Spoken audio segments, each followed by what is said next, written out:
Hey there, Excel enthusiasts. Welcome back to another quick and practical tutorial.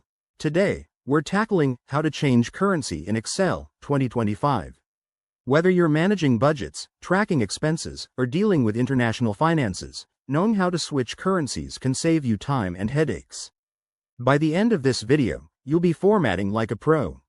Let's dive right in. First things first, open up Microsoft Excel. I'm using the 2025 version, but this works in most recent ones too. Start by entering some numbers into your spreadsheet. For example, type 100 into a cell to represent an amount. Step 1. Select the cell or range of cells you want to format. Just click and drag over them. Next, head to the Home tab on the ribbon at the top. In the Number group, you'll see a drop-down menu with options like General or Currency.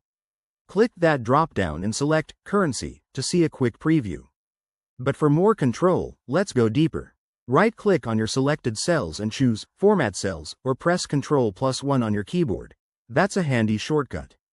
In the Format Cells dialog box, click on the Number tab. Under Category, select Currency.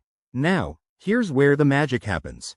In the Symbol drop-down, you can choose your desired currency, like dollars, euros, or yen.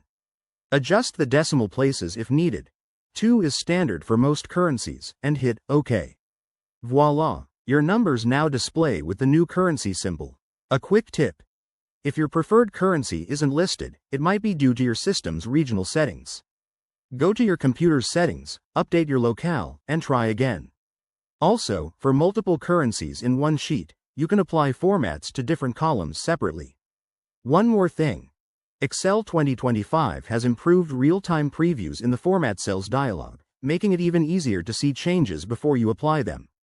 Pretty cool, right? There you have it, folks. You've just learned how to change currency in Excel like a boss. Practice this on your own files, and if you found this helpful, give it a thumbs up, subscribe for more tips, and hit that bell icon. Drop your questions in the comments below. I'm here to help.